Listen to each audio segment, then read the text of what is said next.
بسم اللہ الرحمن الرحیم۔ رمضان کی آمد ہے۔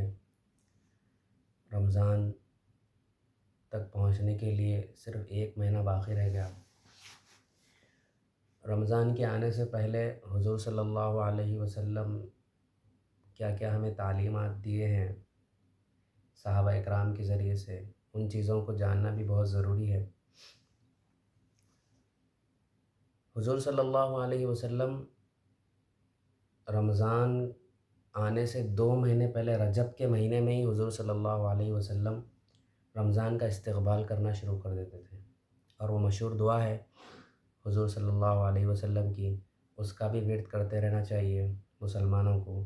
وہ دعا کیا ہے؟ وہ دعا یہ ہے: اللہم بارک لنا فی رجب و شعبان و بلغنا رمضان، کہ اے اللہ ہم کو رجب اور شعبان کے مہینے میں برکت عطا فرما اور ہم کو رمضان کے مہینے تک پہنچا۔ کتنے ایسے لوگ ہیں جو گزشتہ سال ہمارے ساتھ تھے، ہمارے درمیان میں تھے، آج نہیں ہے وہ، تو ہم کو بھی نہیں معلوم کہ ہم رمضان تک پہنچیں گے بھی یا نہیں پہنچیں گے۔ اس لیے یہ دعا کا خصوصی طور پر اہتمام کرتے رہنا چاہیے۔ اب 1-2 دن کے بعد رجب کا مہینہ بھی ختم ہو جاتا، شعبان کا مہینہ شروع ہوتا ہوں۔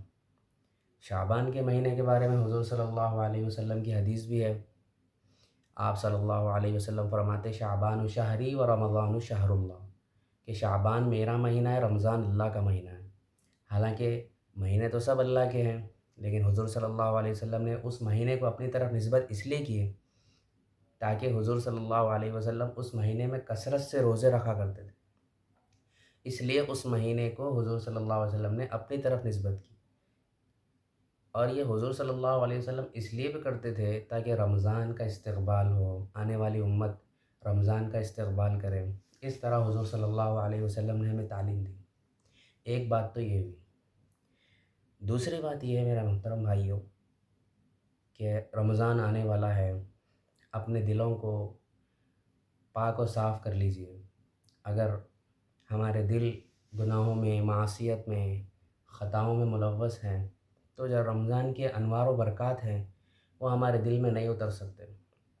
اس کی مثال ایسی ہی ہے جیسے ہم کھانا کھانے کے لیے پلیٹ لیتے ہیں، تو پلیٹ کو پہلے ہم کھانا ڈالنے سے پہلے ہم اچھی طرح سے دھو لیتے، صاف کر لیتے۔ کیوں صاف کرتے؟ اس لیے صاف کرتے تاکہ وہ کھانے کی لذت ہمیں محسوس ہو۔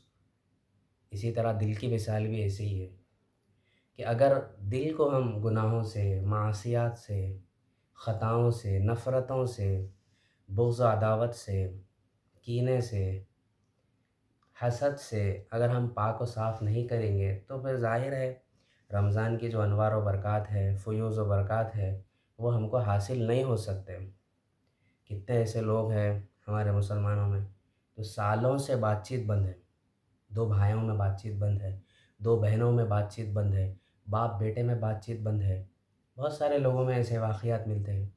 اس لیے رمضان آنے سے پہلے ایک دوسرے سے معافی تلافی کر لیں، اور دیکھو معافی مانگنے میں جو پہل کریں گا اللہ تعالیٰ کے پاس اس کا اجر بھی اسی طرح ہوگا۔